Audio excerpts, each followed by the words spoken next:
Hey there, it's Friday. Time for me to speak of this week's Torah portion, Noah. Much like last week's Torah portion of Genesis, it's jam-packed with information, people, doings, the early doings of mankind as they are, as the account goes in the Bible anyway. So, two things I want to mention in this week's Torah portion. The first one is the impact that the flood may have had on the tilt of the earth. Someone told this to me years ago. They had done, this guy didn't give me any references to studies or any concrete evidence, but it made sense to me at the time. He said that the flood is what caused the earth to tilt on its axis, which is what gives us the seasons. Now, this is scientifically proven. It's the Earth's tilt which creates the different seasons. And in the King James Bible, chapter 8 of Genesis, the last verse of chapter 8 is this, King James Version: "While the earth remaineth, seed time and harvest, and cold and heat, and summer and winter, and day and night shall not cease." Out of the blue, literally, comes this description of seasonal change and of times of harvest, times of sowing, cold, heat, day, night. Now, day and night were mentioned in creation, but now seasons are mentioned, and there was this hypothesis put forth by that guy, and maybe it's been substantiated, maybe not, I don't know, I'm not a scientist, but there was, he told me, a real connection between the flood, the Earth's atmosphere, and the tilt, which caused the seasons, and that's why that verse is mentioned there. That there was this pre-flood atmosphere, which was, if not completely different, significantly different than the atmosphere and the climate which existed on the face of the earth after the flood and after they came out of the ark.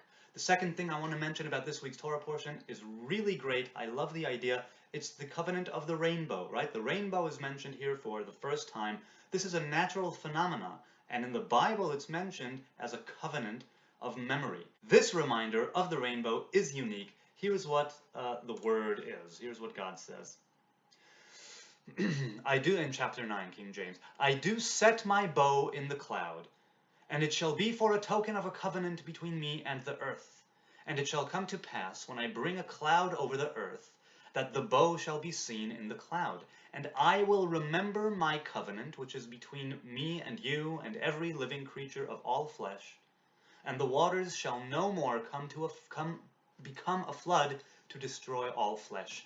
So you'd think that the rainbow is for us to see. It's pretty and all. The rainbow is for God to remember. There's a certain revelation of God that might be forgetful. And this rainbow acts as a reminder for God to, okay, remember, these are humans, these are earthlings, they are fallible. Don't destroy the earth again. Don't do it again. Don't bring a flood. Let them be. Eventually they'll come around and they'll be better people and better earthlings.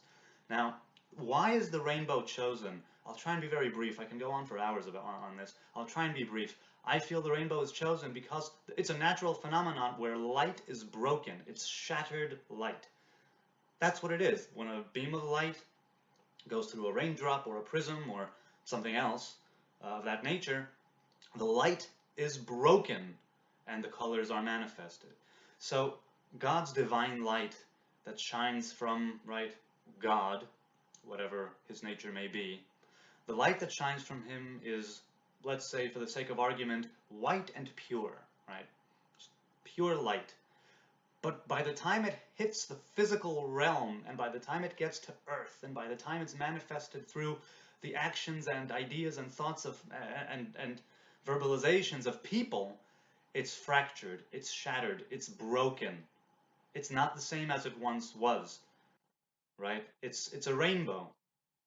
And each color is different, and people are different, their ideas are different, their paths are different, their passions are different, their actions are different. That is what the rainbow represents. It's a beam of light that is broken up into colors, a whole spectrum. And it's for God to remember. It's not for us to look and say, oh, the rainbow, well, we better be good people. No, that's not what it's about at all. He says it's the covenant, so God will remember not to do it again. God needs to remember that we are broken light. and he needs to cut us some slack and give us a break. And I think that's what I find so beautiful about this Torah portion. Those were only two tiny, I think, things from this Torah portion. It's so jam-packed.